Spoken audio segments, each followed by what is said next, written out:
നമസ്കാരം. ഡൽഹി വാർത്തകളിലേക്ക് സ്വാഗതം. ആദ്യം നോക്കാം പ്രധാന വാർത്തകൾ. പ്രതിരോധ മേഖല ശക്തിപ്പെടുത്താൻ സൗദി അമേരിക്ക ചർച്ചകൾ സജീവം.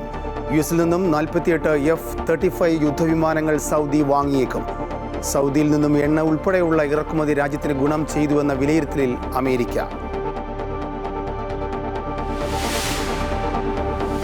കുവൈറ്റിൽ മൂടൽമഞ്ഞിനെ തുടർന്ന് നിർത്തിവെച്ച വിമാന സർവീസുകൾ പുനഃസ്ഥാപിച്ചു. നിലവിൽ വിമാനത്താവളത്തിലെ പ്രവർത്തനങ്ങൾ സാധാരണഗതിയിലായെന്ന് directorate general of civil aviation. ബീഹാറിൽ അവസാനഘട്ട തെരഞ്ഞെടുപ്പിന്റെ പരസ്യപ്രചാരണം അവസാനിച്ചു. കൊട്ടിക്കലാശത്തിന് പ്രമുഖരെ കളത്തിലിറക്കിയ എൻഡിഎയും ഇന്ത്യ മുന്നണിയും. മറ്റന്നാൾ വിധിയെഴുത്ത് 122 മണ്ഡലങ്ങളിൽ. പാർലമെന്റിന്റെ ശൈത്യകാല സമ്മേളനം വെട്ടിച്ചുരുക്കി. സമ്മേളനകാലം ഡിസംബർ 1 മുതൽ 19 വരെ. PM ശ്രീ പദ്ധതി മരവിപ്പിച്ചതിൽ ആശയക്കുഴപ്പം തുടരുന്നു. പദ്ധതിയിൽ നിന്നും പിന്മാറിയാൽ ഫണ്ട് തടഞ്ഞു വയ്ക്കുമെന്ന ആശങ്കയിൽ സർക്കാർ. മന്ത്രിസഭാ ഉപസമിതിയുടെ റിപ്പോർട്ട് കിട്ടിയ ശേഷം തുടർ നടപടിയെന്ന് വിദ്യാഭ്യാസ മന്ത്രി. നാളെ കേന്ദ്രമന്ത്രിയുമായുള്ള കൂടിക്കാഴ്ചയിൽ വിഷയം ചർച്ചയാകില്ലെന്നും മന്ത്രി.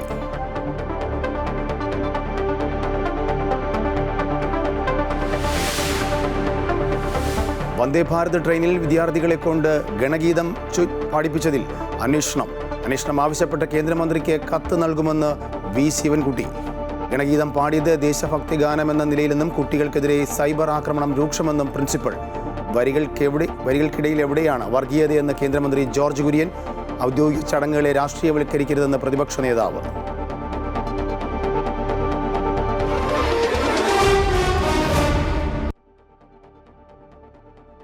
വന്ദേ ഭാരത് എക്സ്പ്രസിൽ വിദ്യാർത്ഥികളെ കൊണ്ട് RSS ഗണഗീതം പാടിപ്പിച്ച സംഭവത്തിൽ അന്വേഷണം പ്രഖ്യാപിച്ച് വിദ്യാഭ്യാസ മന്ത്രി വി ശിവൻകുട്ടി. പൊതുവിദ്യാഭ്യാസ ഡയറക്ടറോട് അന്വേഷിച്ച് റിപ്പോർട്ട് നൽകാൻ മന്ത്രി നിർദ്ദേശം നൽകി. അതേസമയം ആക്ഷേപങ്ങളെ തുടർന്ന് ഒഴിവാക്കിയ കുട്ടികളുടെ ഗണഗീതം വീഡിയോ ദക്ഷിണ റെയിൽവേ വീണ്ടും എക്സിൽ പങ്കുവച്ചു. ഗാനത്തിന്റെ ഇംഗ്ലീഷ് പരിഭാഷയോടുകൂടിയാണ് പോസ്റ്റ് ചെയ്തിരിക്കുന്നത്. എറണാകുളം ബംഗളൂരു വന്ദേ ഭാരത് എക്സ്പ്രസിൽ വിദ്യാർത്ഥികളെ കൊണ്ട് ഗണഗീതം പാടിപ്പിച്ചതുമായി ബന്ധപ്പെട്ട വിവാദത്തിലാണ് മന്ത്രി വി ശിവൻകുട്ടി അന്വേഷണത്തിന് ഉത്തരവിട്ടത്. സംഭവം അതീവ ഗൗരവത്തോടെയാണ് സർക്കാർ കാണുന്നതെന്നും ഇത് സംബന്ധിച്ച് അന്വേഷിച്ച് ഉടൻ റിപ്പോർട്ട് സമർപ്പിക്കാൻ പൊതുവിദ്യാഭ്യാസ ഡയറക്ടർക്കാണ് മന്ത്രി നിർദ്ദേശം നൽകിയത്. സർക്കാർ പരിപാടികളിൽ കുട്ടികളെ രാഷ്ട്രീയവൽക്കരിക്കുന്നതും ഒരു പ്രത്യേക വിഭാഗത്തിന്റെ വർഗീയ അജണ്ടകൾക്ക് ഉപയോഗിക്കുന്നതും ഭരണഘടനാ തത്വങ്ങളുടെ ലംഘനമാണെന്നും വിദ്യാർത്ഥികളെ പങ്കെടുപ്പിച്ച് ഔദ്യോഗിക ചടങ്ങ് നടത്തിയതിൽ വീഴ്ചയുണ്ടായിട്ടുണ്ടോ എന്ന് പരിശോധിക്കണമെന്നും മന്ത്രി നിർദ്ദേശം നൽകി. റിപ്പോർട്ടിന്റെ അടിസ്ഥാനത്തിൽ ആവശ്യമായ തുടർ നടപടി സ്വീകരിക്കുമെന്നും മന്ത്രി അറിയിച്ചു. അതേസമയം ആക്ഷേപങ്ങളെ തുടർന്ന് ഒഴിവാക്കിയ കുട്ടികളുടെ ഗണഗീതം ദക്ഷിണ റെയിൽവേ വീണ്ടും എക്സിൽ പങ്കുവച്ചു. ഗാനത്തിന്റെ ഇംഗ്ലീഷ് പരിഭാഷയോടുകൂടിയാണ് പോസ്റ്റ് ചെയ്തിരിക്കുന്നത്. എളമക്കര സരസ്വതി വിദ്യാനികേതനിലെ കുട്ടികൾ സ്കൂളിലെ പാട്ടുപാടി എന്ന അടിക്കുറിപ്പോടുകൂടിയാണ് പോസ്റ്റ്. സ്കൂളിൽ എല്ലാ ദിവസവും അസംബ്ലിയിൽ പാടുന്ന ദേശഭക്തി ഗാനമാണെന്ന് സ്കൂൾ അധികൃതർ വിശദീകരിച്ചതോടെയാണ് വീണ്ടും പോസ്റ്റ് ചെയ്തതെന്ന് ദക്ഷിണ റെയിൽവേ വ്യക്തമാക്കി. എന്നാൽ വിവാദങ്ങളിൽ നിന്നും ശ്രദ്ധ തിരിക്കാനുള്ള CPMന്റെ ശ്രമമാണ് നടക്കുന്നതെന്നും ഗാനത്തിന്റെ ഒരു വാക്കുപോലും RSSനെ പരാമർശിക്കുന്നില്ലെന്നും കേന്ദ്രമന്ത്രി ജോർജ് കുര്യൻ പറഞ്ഞു. ദേശഭക്തിയാണ് ഗാനത്തിന്റെ ആശയം. RSS പാടുന്ന വന്ദേ മാതരം പാർലമെന്റിൽ പാടുന്നില്ലേ എന്നും അദ്ദേഹം ചോദിച്ചു. അല്ല, ഇതിലും കൂടുതൽ RSSകാർ പാടുന്ന വന്ദേ മാതരാണ്. അത് പാർലമെന്റിൽ പാടുന്നില്ലേ? ഞങ്ങൾ തുടങ്ങിയതല്ല, BJPയുടെ കാലത്ത് തുടങ്ങിയതല്ല. RSSന്റെ എല്ലാ പരിപാടികളിലും ഞാൻ ആദ്യം കേൾക്കുന്ന അവസാനം കേൾക്കുന്നതും വന്ദേ മാതരമാണ്. അപ്പം വന്ദേ മാതരം പോലെ ഇവർ അത് പാടുന്നുണ്ട്. ആരെങ്കിലും നിഷേധിക്കുന്നുണ്ടോ? കുട്ടികൾ അപ്പോൾ തോന്നിയത് ചെയ്തതാകാമെന്നും കേന്ദ്രമന്ത്രി സുരേഷ് ഗോപി പറഞ്ഞു. സംഗീതത്തിന് ജാതി മതഭാഷ ഭേദമില്ലെന്നും അദ്ദേഹം പറഞ്ഞു. ഔദ്യോഗിക ചടങ്ങിൽ ഗണഗീതം പാടാൻ അനുവദിക്കരുതെന്നും സ്കൂളിനെതിരെ നടപടി വേണമെന്നും പ്രതിപക്ഷ നേതാവ് VD സതീശനും പ്രതികരിച്ചു. ഔദ്യോഗിക ചടങ്ങിൽ RSSന്റെ ഗണഗീതം കുട്ടികളെ കൊണ്ട് പാടിച്ചിരിക്കുകയാണ്. ആ കുട്ടികളെ വിട്ടുകൊടുത്ത സ്കൂൾ ആരാണെന്ന് അന്വേഷിക്കണം. അവർക്കെതിരായിട്ട് നടപടി സ്വീകരിക്കണം. അമൃത ന്യൂസ്, തിരുവനന്തപുരം. റെയിൽവേ ഔദ്യോഗികമായി ആവശ്യപ്പെട്ടിട്ടല്ല ഗണഗീതം പാടിയതെന്ന് Elamakkara Saraswati school principal Indu KP. പരിപാടിയിൽ പങ്കെടുക്കാനും എത്തിയവരുടെ ആവശ്യപ്രകാരമാണ് പാടിയത്. ദേശഭക്തി ഗാനം എന്ന നിലയിൽ മാത്രമാണ് പാടിയത്. സ്കൂളിൽ ഗണഗീതം ഉൾപ്പെടെ എല്ലാ ഗാനങ്ങളും പഠിപ്പിക്കുന്നുണ്ട്. വിവാദമുണ്ടായതോടെ കുട്ടികളുടെ ഭയത്തിലാണ്. സൈബർ ആക്രമണവും രൂക്ഷമാണ്. ഇതിനെതിരെ നിയമ നടപടി സ്വീകരിക്കുമെന്നും അദ്ദേഹം പറഞ്ഞു. ഇന്നലെ നടന്ന വന്ദേ ഭാരത് എറണാകുളം ബാംഗ്ലൂർ ട്രെയിനിന്റെ ആദ്യ റണ്ണിൽ എറണാകുളത്തെ 5 വിദ്യാലയങ്ങൾ 5 സ്കൂളുകളെ സെലക്ട് ചെയ്തു. അതിലൊന്നും നമ്മുടെ സ്കൂളാണ്. നമ്മുടെ 20 കുട്ടികളും 2 അധ്യാപകരുമാണ് ഇതിൽ പങ്കെടുത്തത്. യാത്രാമധ്യേ ഏതോ ഒരു മീഡിയ, ചിലപ്പോൾ ലോക്കൽ മീഡിയ ആകാം, അവര് കുട്ടികളോടൊരു പാട്ട് പാടാൻ പറയുകയാണ്. ഇതിന്റെ ഭാഗമായിട്ട് കുട്ടികൾ വന്ദേ മാതരം എന്നുള്ള ദേശഭക്തി ഗാനം ചൊല്ലി. അപ്പോൾ അദ്ദേഹം വീണ്ടും ഡിമാൻഡ് ചെയ്തു, വന്ദേ മാതരം ഒരു മലയാളം പാട്ട് പാടാവോ? ഇവര് ദേശഭക്തി ഗാനം ഒന്നും ചൊല്ലി പറഞ്ഞിട്ടില്ല, ഒരു പാട്ട് എന്ന് മാത്രമേ. അതിന്റെ ഭാഗമായിട്ട് കുട്ടികൾ എന്ത് ചെയ്തു, രണ്ടാമത് ചോദിച്ചപ്പോൾ ഇവര് ഒരു ദേശഭക്തി ഗാനം ചൊല്ലി. ആ ദേശഭക്തി ഗാനത്തിന്റെ ലിറിക്സ് നമ്മളെല്ലാം കേട്ടിട്ടുണ്ട്, വളരെ ഫേമസ് ആയി ഇപ്പോൾ നടന്നുകൊണ്ടിരിക്കുന്നതാണ്. പരമപവിത്ര മദാമി മണ്ണിൽ ഭാരതാംബയെ പൂജിക്കാം, പുണ്യവാഹിനി ചേതനമേക്കും പൂങ്കാവനങ്ങൾ ഉണ്ടിവിടെ. അത് ഇങ്ങനെയാണ് അവസാനിക്കുന്നത്. പല നിറമെങ്കിലും ഒറ്റ മനസ്സായി വിടർന്നിടുന്നു മുകുളങ്ങൾ.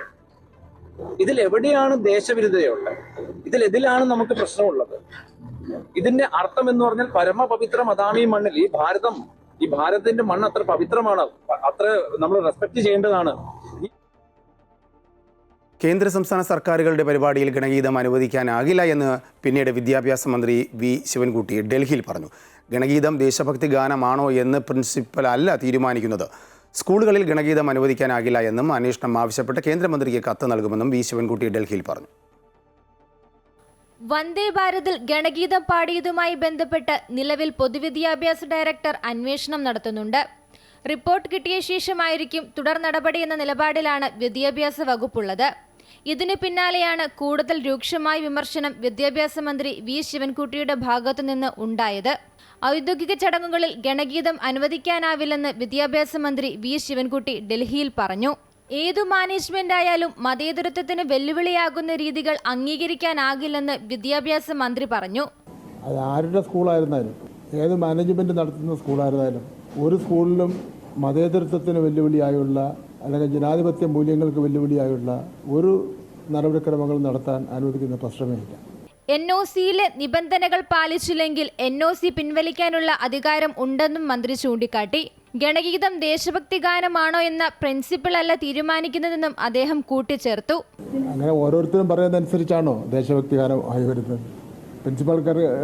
പ്രിൻസിപ്പൾക്ക് ഇത് വിലയിരുത്തി പറയാനുള്ള അധികാരം അദ്ദേഹത്തിന് എന്ത് അധികാരമുള്ളത്? രാജ്യത്തെ ഇന്ത്യ ഗവൺമെൻറ് അംഗീകരിക്കപ്പെട്ടിട്ടുള്ള ദേശഭക്തി ഗാനങ്ങൾ ഇദ്ദേഹമാണ് പ്രഖ്യാപിക്കേണ്ടത്. വിഷയത്തിൽ കേന്ദ്ര വിദ്യാഭ്യാസ മന്ത്രിക്ക് രേഖാമൂലം പരാതി നൽകുമെന്നും അന്വേഷണം ആവശ്യപ്പെടുമെന്നും മന്ത്രി വ്യക്തമാക്കി. കുട്ടികൾക്ക് RSSുമായി ബന്ധപ്പെട്ട ചരിത്രം അറിയില്ലെന്നും അവർ നിരപരാധികളാണെന്നും വിദ്യാഭ്യാസ മന്ത്രി കൂട്ടിച്ചേർത്തു. അമൃത ന്യൂസ്, ന്യൂഡൽഹി. PM ശ്രീയിലെ പദ്ധതികൾ കേരളത്തിന് ആവശ്യമില്ലെന്ന് പൊതുവിദ്യാഭ്യാസ വകുപ്പ് മന്ത്രി വി ശിവൻകുട്ടി. എന്നാൽ പദ്ധതി മരവിപ്പിച്ചത് സംബന്ധിച്ച് മന്ത്രിസഭാ ഉപസമിതിയുടെ റിപ്പോർട്ടിന് ശേഷമേ കേന്ദ്രത്തിന് കത്ത് നൽകൂ എന്ന് അദ്ദേഹം ഡൽഹിയിൽ പറഞ്ഞു. നാളെ കേന്ദ്ര വിദ്യാഭ്യാസ മന്ത്രിയുമായി കൂടിക്കാഴ്ച നടത്തുമെങ്കിലും PM ശ്രീ സംബന്ധിച്ച ചർച്ചകൾ ഉണ്ടാകില്ല എന്ന് അദ്ദേഹം വ്യക്തമാക്കി. CPI എതിർപ്പിനെ തുടർന്നാണ് PM ശ്രീ പദ്ധതിയുടെ തുടർ നടപടികൾ സംസ്ഥാന സർക്കാർ മരവിപ്പിച്ചത്. തുടർ നടപടികൾ മരവിപ്പിച്ചതായി പ്രഖ്യാപിച്ചത് മുഖ്യമന്ത്രിയാണ്. ഇക്കാര്യങ്ങൾ ചൂണ്ടിക്കാട്ടി കേന്ദ്ര സർക്കാരിന് കത്ത് നൽകുമെന്നായിരുന്നു പ്രഖ്യാപനം. എന്നാൽ ദിവസങ്ങൾ കഴിഞ്ഞിട്ടും നടപടികൾ എങ്ങും എത്തിയിട്ടില്ല. മന്ത്രിസഭാ ഉപസമിതിയുടെ റിപ്പോർട്ട് വരട്ടെ എന്നുള്ളതാണ് വിദ്യാഭ്യാസ മന്ത്രിയുടെ നിലപാട്. ക്യാബിനറ്റ് ഒരു സബ് കമ്മിറ്റി രൂപീകരിച്ചിട്ടുണ്ട് ഇതിൽ PM ശ്രീ പഠിക്കുന്നതിന് വേണ്ടി. ആ സബ് കമ്മിറ്റിയുടെ റിപ്പോർട്ട് കിട്ടുന്ന മുറയ്ക്ക് ഒരു അവസാന തീരുമാനം ഇടതുപക്ഷ ജനാധിപത്യ മുന്നണി എടുക്കും. കേന്ദ്രത്തിന് മാത്രമേ കരാർ റദ്ദാക്കാനാവൂ എന്ന ഉപാധിയും കേന്ദ്ര ഫണ്ട് തടയുമോ എന്ന ആശങ്കയുമാണ് മെല്ലെപ്പോക്കിന് കാരണം. നിയമോപദേശം കൂടി ലഭിച്ച ശേഷമായിരിക്കും തുടർ നടപടികൾ സ്വീകരിക്കുക. PM ശ്രീയിൽ പറയുന്ന അടിസ്ഥാന സൗകര്യങ്ങൾ നേരത്തെ തന്നെ സംസ്ഥാനം നടപ്പാക്കിയതിനാൽ പദ്ധതി കേരളത്തിന് ആവശ്യമില്ലെന്നും മന്ത്രി പറഞ്ഞു. നമ്മൾ 5000 കോടി രൂപ അടിസ്ഥാന സൗകര്യങ്ങൾ മെച്ചപ്പെടുത്തുന്നതിന് വേണ്ടി ഏതാണ്ട് എല്ലാ സ്കൂളുകളും ഇപ്പോൾ ലിഫ്റ്റും എയർ കണ്ടീഷൻ റൂമും സ്മാർട്ട് ക്ലാസ് റൂംസും സ്റ്റുഡിയോയും ഒക്കെ തന്നെ ആയിക്കഴിഞ്ഞു. അതുകൊണ്ട് PM ശ്രീയിൽ പറയുന്ന രൂപത്തിലുള്ള ഒരു നിർമ്മാണ പ്രവർത്തനം നമുക്ക് ആവശ്യമില്ല. അതേസമയം കേന്ദ്ര വിദ്യാഭ്യാസ മന്ത്രി ധർമ്മേന്ദ്ര പ്രധാനുമായി നടക്കുന്ന ചർച്ചയിൽ PM ശ്രീ ചർച്ചയാക്കില്ലെന്നും ശിവൻകുട്ടി പറഞ്ഞു. വിദ്യാഭ്യാസ വകുപ്പുമായി ബന്ധപ്പെട്ട ഫണ്ടുകൾ വാങ്ങിയെടുക്കുന്ന കാര്യത്തിലാണ് തുടർ ചർച്ചകൾ നടക്കുകയെന്നാണ് മന്ത്രിയുടെ വിശദീകരണം. ഏതായാലും സംസ്ഥാനത്തെ വിദ്യാഭ്യാസ മേഖലയുമായി ബന്ധപ്പെട്ട നിർണായക കൂടിക്കാഴ്ചയാണ് ഇരു മന്ത്രിമാർക്കും ഇടയിൽ നടക്കുന്നത്. അമൃത ന്യൂസ്, ന്യൂഡൽഹി. തിരുവനന്തപുരം SAT ആശുപത്രിയിൽ പ്രസവത്തിനെത്തിയ യുവതി അണുബാധയെ തുടർന്ന് മരിച്ചതായി പരാതി. കരിക്കകം സ്വദേശി ശിവപ്രിയയാണ് മരിച്ചത്. ആശുപത്രി അധികൃതരുടെ പിഴവാണ് ശിവപ്രിയയുടെ മരണകാരണമെന്ന് ആരോപിച്ച് കൈക്കുഞ്ഞുമായി ബന്ധുക്കൾ ആശുപത്രിക്ക് മുമ്പിൽ പ്രതിഷേധിച്ചു. ആരോപണം നിഷേധിച്ച് ആശുപത്രി അധികൃതർ രംഗത്തെത്തി. സർക്കാർ പ്രത്യേക അന്വേഷണം പ്രഖ്യാപിച്ചുവെങ്കിലും ബന്ധുക്കൾ തള്ളി. പ്രസവശേഷം ആശുപത്രിയിൽ നിന്നും 25-ന് കുഞ്ഞുമായി വീട്ടിലേക്ക് മടങ്ങിയ കരിക്കകം സ്വദേശി ശിവപ്രിയയെ തൊട്ടടുത്ത ദിവസം തന്നെ കടുത്ത പനിയുമായി വീണ്ടും SAT ആശുപത്രിയിൽ പ്രവേശിപ്പിച്ചു. പിന്നീട് അവസ്ഥ ഗുരുതരമായതോടെ തിരുവനന്തപുരം മെഡിക്കൽ കോളേജ് ആശുപത്രിയിലെ മൾട്ടി സ്പെഷ്യാലിറ്റിയിലേക്ക് മാറ്റി. അണുബാധ രൂക്ഷമായതിനെ തുടർന്ന് ഉച്ചയോടെ ശിവപ്രിയ മരണപ്പെടുകയായിരുന്നു. പ്രസവ സമയത്ത് ആശുപത്രിയിൽ നിന്നേറ്റ അണുബാധ മൂലമാണ് മരണമെന്നാണ് ബന്ധുക്കളുടെ ആരോപണം. ചികിത്സാ കാര്യങ്ങളെല്ലാം എൻ്റെ കയ്യിൽ നിന്ന് പൈസ ആയിക്കൊണ്ടിരുന്ന് ചുമ്മാ നമ്മളെയാണ് കുറ്റപ്പെടുത്തിക്കൊണ്ടിരുന്നത്. അതായത് നമ്മളെ ഇത് കൈമോശം ഇത് കാരണമാണ് ഈ ഇൻഫെക്ഷൻ ഉണ്ടായത്. പിന്നെ ഒരു ടെസ്റ്റിലാണ് ഞാൻ മറ്റേ അസിനോറ്റോ ബാക്ടർ എന്ന് പറഞ്ഞ ഒരു വൈറസാണ് ഇത് ബാക്ടീരിയയാണ് ബാധിച്ചതെന്നും പറഞ്ഞുകൊണ്ട് കണ്ടെത്തി ഞാൻ അങ്ങോട്ട് ചോദിച്ച ശേഷമാണ് അവർക്ക് എനിക്ക് മനസ്സിലായത് കാര്യം. സർക്കാർ അന്വേഷണം പ്രഖ്യാപിച്ചെങ്കിലും തൃപ്തികരമല്ലെന്ന് ആശുപത്രിയിൽ സൂപ്രണ്ടുമായുള്ള ചർച്ചയ്ക്ക് ശേഷം BJP നേതാവ് V. മുരളീധരൻ പറഞ്ഞു. ഈ ബന്ധപ്പെട്ട അധികാരികളോട് പറഞ്ഞിരിക്കുന്നത് അവർ അന്വേഷണം നടത്താൻ ഉത്തരവിട്ടു എന്നുള്ളതിനെ സംബന്ധിച്ച് അവർക്ക് തന്നെ വ്യക്തതയില്ല. സർക്കാർ അന്വേഷണം നടത്താൻ തീരുമാനിച്ചതായിട്ട് അവർക്കൊരു അറിയിപ്പ് കിട്ടി. ആരാണ് അന്വേഷണം നടത്തുന്നത്, ആ അന്വേഷണ സംഘത്തിന് എന്ത് സാധുതയുണ്ട്, ഈ കാര്യങ്ങളെക്കുറിച്ചൊന്നും അറിയില്ല. അതേസമയം പ്രസവശേഷം അണുബാധയുടെ ലക്ഷണം അമ്മയ്ക്കും കുഞ്ഞിനും ഉണ്ടായിട്ടില്ലെന്നും പരിശോധനകളെല്ലാം പൂർത്തിയാക്കിയ ശേഷമാണ് വാർഡിലേക്ക് മാറ്റുകയും പിന്നീട് ഡിസ്ചാർജ് ചെയ്യുകയും ചെയ്തതെന്നും ആശുപത്രി അധികൃതർ പറഞ്ഞു. രണ്ടാമത് തിരിച്ച് അഡ്മിറ്റ് ചെയ്തപ്പോൾ എന്റെ ICU നമ്മൾ സ്വാബ് എല്ലാം എടുത്തിട്ടുണ്ട്. ആ സ്വാബിൽ ആദ്യത്തെ സ്വാബുകളിലും ആദ്യത്തെ കൾച്ചറിലും ആദ്യത്തെ ബ്ലഡ് ടെസ്റ്റുകളിലും ഒന്നും തന്നെ ഒരു അണുബാധയും വന്നിട്ടില്ല. അതെല്ലാം സ്റ്റെറൈൽ നിന്ന് തന്നെയാണ് റിപ്പോർട്ട് വന്നിരിക്കുന്നത്. എന്നാൽ കാലക്രമേണ ആ ദിവസങ്ങൾക്ക് ശേഷം ആണ് തെളിഞ്ഞു വന്നത് സ്റ്റാഫിലോകോക്കസ് ഓറിയസ് ബ്ലഡിൽ. അതൊരു ശരിക്കും മാരകമായ ഒരു അണു തന്നെയാണ്. അതിനിടെ കോൺഗ്രസ് പ്രവർത്തകർ ആശുപത്രിയിലേക്ക് പ്രതിഷേധ മാർച്ച് നടത്തി. സൂപ്രണ്ടിനും ആരോഗ്യമന്ത്രിക്കും പരാതി നൽകിയതായി യൂത്ത് കോൺഗ്രസ് പ്രവർത്തകർ അറിയിച്ചു. അമൃത ന്യൂസ്, തിരുവനന്തപുരം. തിരുവനന്തപുരം മെഡിക്കൽ കോളേജിൽ മതിയായ ചികിത്സ ലഭിക്കാതെ രോഗി മരിച്ച സംഭവത്തിൽ അന്വേഷണ റിപ്പോർട്ട് നാളെ സമർപ്പിക്കും. മെഡിക്കൽ വിദ്യാഭ്യാസ ഡയറക്ടർ ആരോഗ്യവകുപ്പിന് റിപ്പോർട്ട് കൈമാറും. ചികിത്സാ പിഴവ് ഉണ്ടായിട്ടില്ല എന്ന നിലപാടിലാണ് മെഡിക്കൽ കോളേജ് അധികൃതർ. അതേസമയം ഡോക്ടർ ഹാരിസ് ചിറക്കലിൻ്റെ ആരോപണങ്ങളിൽ മെഡിക്കൽ വിദ്യാഭ്യാസ വകുപ്പ് വിശദീകരണം തേടിയേക്കും. കൊല്ലം ജില്ലാ ആശുപത്രിയിൽ നിന്നും റഫർ ചെയ്തതിന്റെ അടിസ്ഥാനത്തിലാണ് ഹൃദ്രോഗിയായിരുന്ന വേണു തിരുവനന്തപുരം മെഡിക്കൽ കോളേജിൽ ചികിത്സ തേടുന്നത്. എന്നാൽ ദിവസങ്ങളോളം നേരിട്ട അവഗണനയ്ക്കൊടുവിൽ അദ്ദേഹം മരണത്തിന് കീഴടങ്ങിയതിനെ തുടർന്ന് മെഡിക്കൽ കോളേജ് വീണ്ടും വിവാദങ്ങളിൽ നിറയുകയാണ്. വേണുവിന്റെ ക്രിയാറ്റിൻ ലെവൽ വളരെ കൂടുതലായിരുന്നതിനാലാണ് ആൻജിയോഗ്രാം ചെയ്യാൻ സാധിക്കാതിരുന്നത് എന്ന വാദവുമായി medical college superintendent doctor Jayachandran രംഗത്ത് വന്നിരുന്നു. എന്നാൽ ക്രിയാറ്റിൻ ലെവൽ കൂടുതലായിരുന്നില്ല എന്ന് തെളിയിക്കുന്ന രേഖകൾ പുറത്തുവന്നതോടെ ആ വാദം അപ്രസക്തമായി. മുഖ്യമന്ത്രിക്കും ആരോഗ്യമന്ത്രിക്കും വേണുവിന്റെ കുടുംബം പരാതി നൽകിയിരുന്നു. പരാതിയുടെ അടിസ്ഥാനത്തിൽ മെഡിക്കൽ വിദ്യാഭ്യാസ ഡയറക്ടർ ആരോഗ്യമന്ത്രിക്ക് നാളെ റിപ്പോർട്ട് കൈമാറും. വേണുവിന് ചികിത്സ ഉറപ്പാക്കുന്നതിൽ വീഴ്ച ഉണ്ടായിട്ടില്ലെന്നാണ് ഡോക്ടർമാർ അന്വേഷണ സമിതിക്ക് മൊഴി നൽകിയിട്ടുള്ളതെന്നാണ് സൂചന. സംഭവത്തിൽ DMEയുടെ റിപ്പോർട്ട് പരിശോധിച്ച ശേഷമായിരിക്കും ആരോഗ്യവകുപ്പ് തുടർ നടപടികളിലേക്ക് കടക്കുന്നത്. യൂറോളജി വിഭാഗം മേധാവി ഡോക്ടർ ഹാരിസ് ചിറക്കൽ വേണുവിന്റെ മരണത്തിന്റെ പശ്ചാത്തലത്തിൽ ആരോഗ്യ സംവിധാനങ്ങളെ രൂക്ഷമായി വിമർശിച്ചിരുന്നു. തറയിൽ കിടത്തി ചികിത്സ നൽകുന്നത് എത്രമാത്രം പ്രാകൃതമാണെന്ന ചോദ്യവും അദ്ദേഹം ഉന്നയിച്ചിരുന്നു. തിരുവനന്തപുരം മെഡിക്കൽ കോളേജിലെ അപര്യാപ്തതകളെക്കുറിച്ച് പൊതുവേദിയിൽ വിമർശിച്ച ഹാരിസ് ചിറക്കലിനെതിരെ കടുത്ത അതൃപ്തിയിലാണ് മെഡിക്കൽ വിദ്യാഭ്യാസ വകുപ്പ്. ഡോക്ടറെ വിളിച്ചുവരുത്തി വിശദീകരണം തേടാൻ സാധിക്കുമോ എന്നാണ് അധികൃതർ പരിശോധിക്കുന്നത്. പ്രസ്താവന മെഡിക്കൽ കോളേജ് ക്യാമ്പസിന് പുറത്തു നടന്ന പൊതുപരിപാടിയിലായതിനാൽ വിശദീകരണം തേടാൻ സാധിക്കുമോ എന്ന കാര്യത്തിൽ സംശയമുണ്ട്. അമൃത ന്യൂസ്, തിരുവനന്തപുരം. തീവ്രവാദ സംഘടനയായ IS ചേർന്ന് ഇന്ത്യയിലാകെ സ്ഫോടനങ്ങൾ നടത്താൻ പദ്ധതിയിട്ട 3 പേർ ഗുജറാത്തിൽ അറസ്റ്റിൽ. ആയുധങ്ങൾ കൈമാറുന്നതിനിടയിൽ അഹമ്മദാബാദിൽ വെച്ചാണ് ഇവരെ അറസ്റ്റ് ചെയ്തത്. ജമ്മുകാശ്മീരിൽ ഭീകരർക്ക് സഹായം നൽകിയ 3 പോലീസുകാരെ പിരിച്ചുവിട്ടു. പ്രത്യേക സംഘത്തിലെ പോലീസുകാർക്കെതിരെയാണ് നടപടി. ഡോക്ടർ അഹമ്മദ് മുഹിയുദ്ദീൻ സെയ്ദ്, മുഹമ്മദ് സുഹേൽ ആസാദ് എന്നിവരെ ആയുധങ്ങൾ വിതരണം ചെയ്യുന്നതിനിടെയാണ് തീവ്രവാദ വിരുദ്ധ സേനയായ ATS അറസ്റ്റ് ചെയ്യുന്നത്. 1 വർഷമായി ഇവർ തങ്ങളുടെ നിരീക്ഷണത്തിലായിരുന്നുവെന്നും ഗുജറാത്തിലേക്ക് ആയുധങ്ങൾ കൈമാറ്റം ചെയ്യാനാണ് പിടിയിലായവർ വന്നതെന്നും ATS വ്യക്തമാക്കി. એ દરમિયાન અમને એના પાસેથી 2 ગ્લોક પિસ્ટલ, 1 બેરેટા પિસ્ટલ અને 30 લાઈવ કાર્ટ્રિજ મળી આવેલા. સાથે સાથે એની પાસે એક 4 લિટર જેવો લિક્વિડ પણ હતો, જેની પ્રારંભિક એને જ બતાવ્યા મુજબ એક કેસ્ટર ઓઇલ છે. രാജ്യത്തിന്റെ വിവിധ ഭാഗങ്ങളിൽ ആക്രമണങ്ങൾ നടത്താൻ ഇവർ പദ്ധതിയിട്ടിരുന്നു. ഇവർ ആക്രമണം നടത്താൻ ഉദ്ദേശിച്ചിരുന്ന സ്ഥലങ്ങൾ കണ്ടെത്തുന്നതിനായി അന്വേഷണം ആരംഭിച്ചിട്ടുണ്ടെന്നും തീവ്രവാദ വിരുദ്ധ സേന വ്യക്തമാക്കി. അറസ്റ്റിലായ 3 പ്രതികളും 2 വ്യത്യസ്ത സംഘങ്ങളുമായി ബന്ധപ്പെട്ടവരാണ്. പാകിസ്ഥാനി ഹാൻഡ്ലർമാരുമായി ബന്ധമുള്ള ഒരു ഓൺലൈൻ ഭീകര സംഘത്തെ കഴിഞ്ഞ ജൂലൈയിൽ ഗുജറാത്ത് ATS പിടികൂടിയിരുന്നു. ഒരു സ്ത്രീ ബംഗളൂരുവിൽ നിന്നും അറസ്റ്റിലായിരുന്നു. അതേസമയം ജമ്മു കശ്മീരിൽ ഭീകരർക്ക് സഹായം നൽകിയ 3 പോലീസുകാരെ പിരിച്ചുവിട്ടു. SPOമാരായ അബ്ദുൾ ലത്തീഫ്, മുഹമ്മദ് അബ്ബാസ് എന്നിവർക്കെതിരെയാണ് നടപടിയെടുത്തത്. News desk Amrita TV.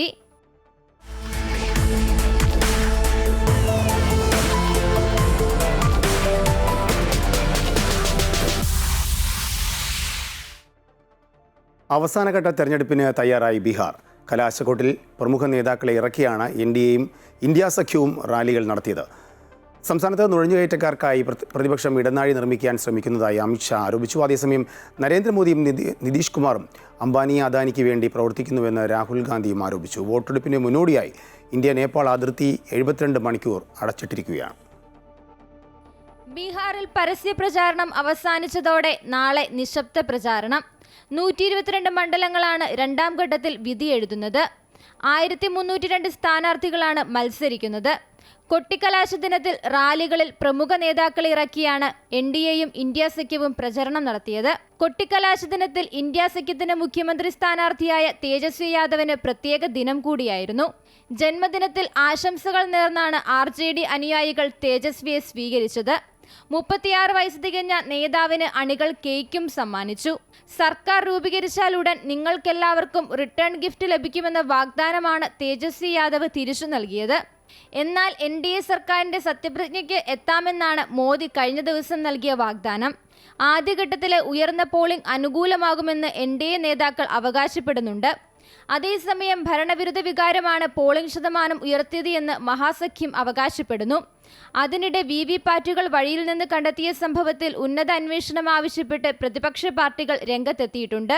വിശദമായ അന്വേഷണം നടക്കുന്നുണ്ടെന്നും മോക്ക് പോളിന്റെ VVപാറ്റുകളാണ് റോഡിൽ നിന്ന് ലഭിച്ചത് എന്നുമാണ് തെരഞ്ഞെടുപ്പ് കമ്മീഷന്റെ വിശദീകരണം. സംഭവത്തിൽ അസിസ്റ്റന്റ് റിട്ടേണിംഗ് ഓഫീസറെ ഇന്നലെ സസ്പെൻഡ് ചെയ്തിരുന്നു. അതേസമയം വോട്ടെടുപ്പിന് മുന്നോടിയായി ഇന്ത്യ നേപ്പാൾ അതിർത്തി 72 മണിക്കൂർ അടച്ചു.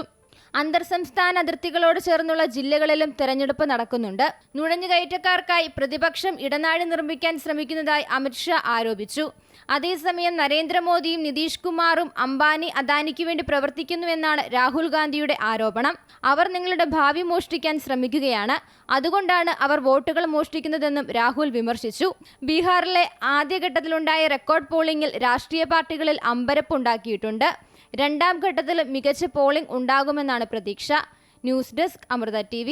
കുവൈറ്റിൽ മൂടൽമഞ്ഞിനെ തുടർന്ന് നിർത്തിവെച്ച വിമാന സർവീസുകൾ പുനഃസ്ഥാപിച്ചതായി directorate general of civil aviation അറിയിച്ചു. പുലർച്ചെ മുതൽ രാജ്യത്ത് അനുഭവപ്പെട്ട മോശം കാലാവസ്ഥയെ തുടർന്ന് കുവൈറ്റ് അന്താരാഷ്ട്ര വിമാനത്താവളത്തിലെ ലാൻഡിംഗ് ടേക്ക് ഓഫ് പ്രവർത്തനങ്ങൾ താൽക്കാലികമായി നിർത്തിവച്ചിരുന്നു.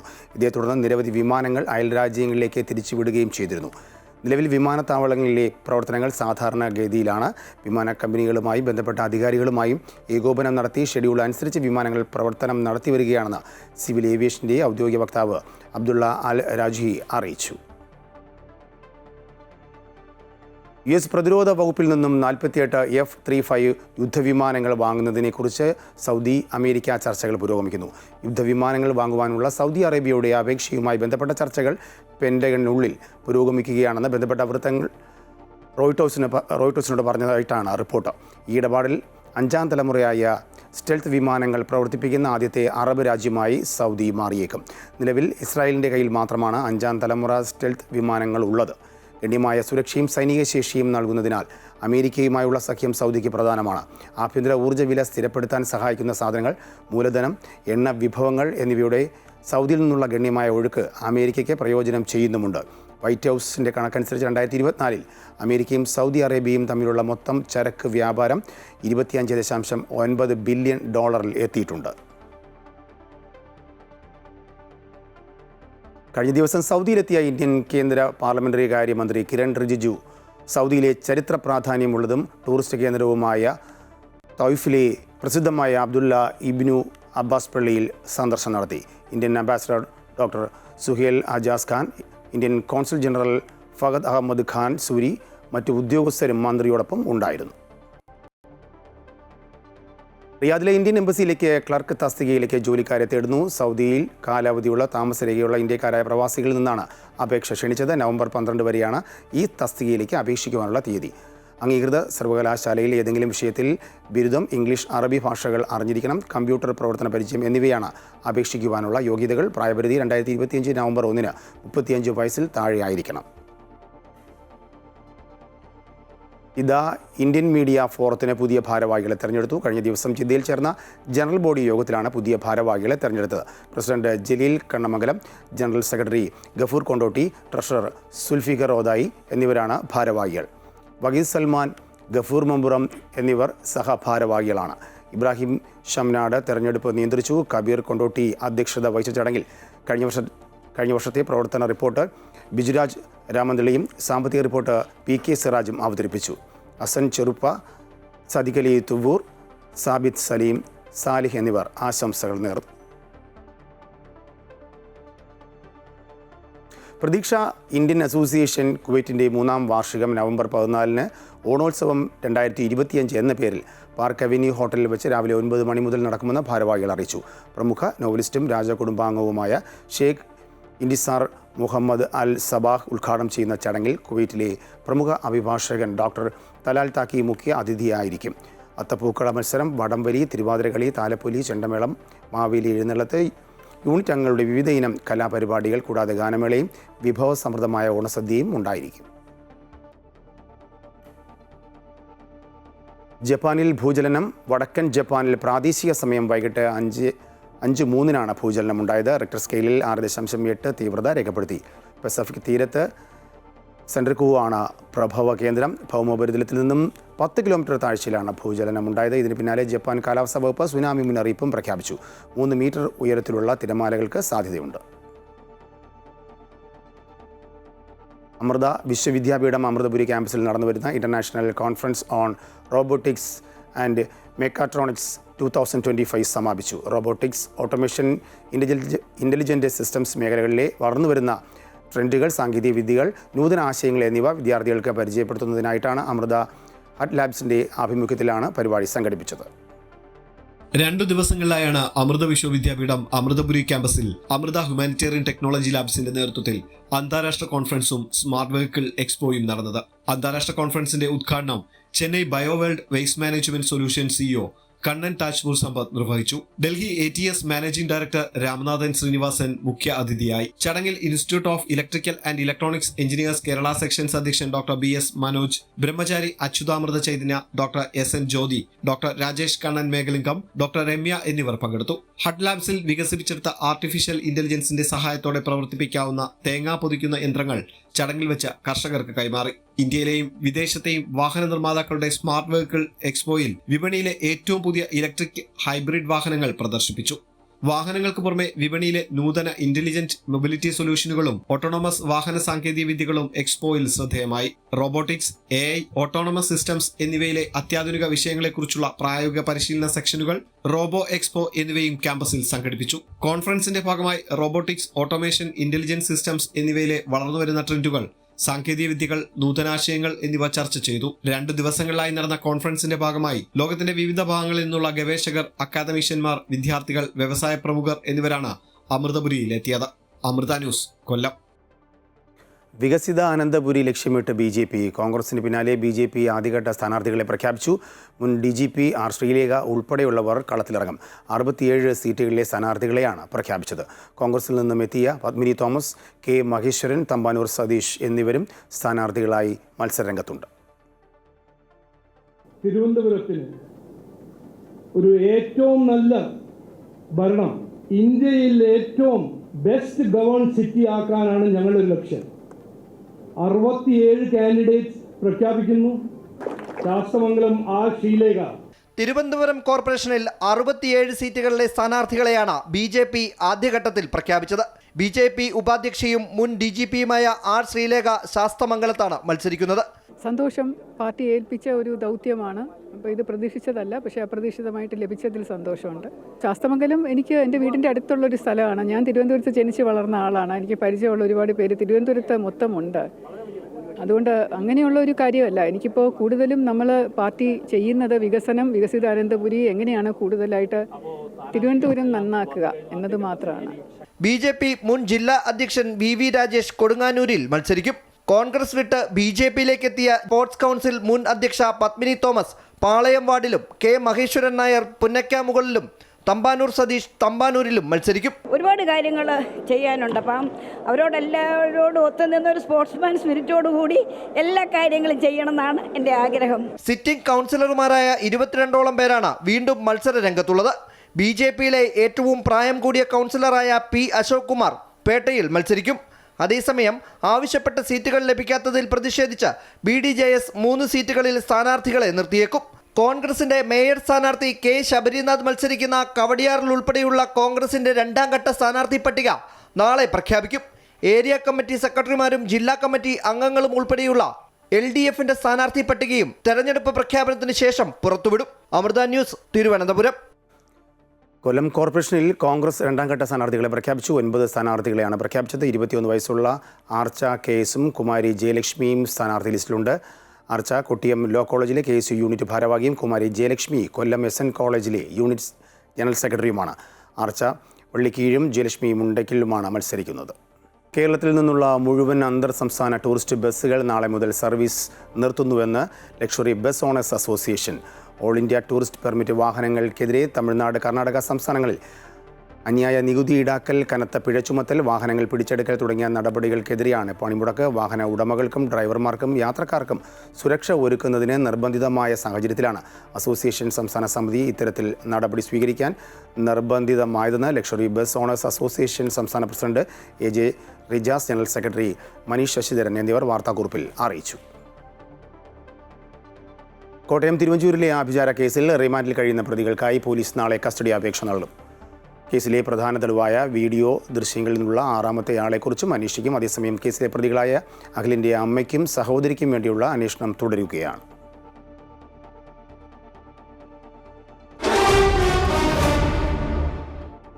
ഇനി കായിക വാർത്തകൾ നോക്കാം. രഞ്ജി ട്രോഫി ക്രിക്കറ്റിൽ സൗരാഷ്ട്രയ്ക്കെതിരെ കേരളം 1ാം ഇന്നിംഗ്സിൽ 233 റൺസിന് പുറത്ത്.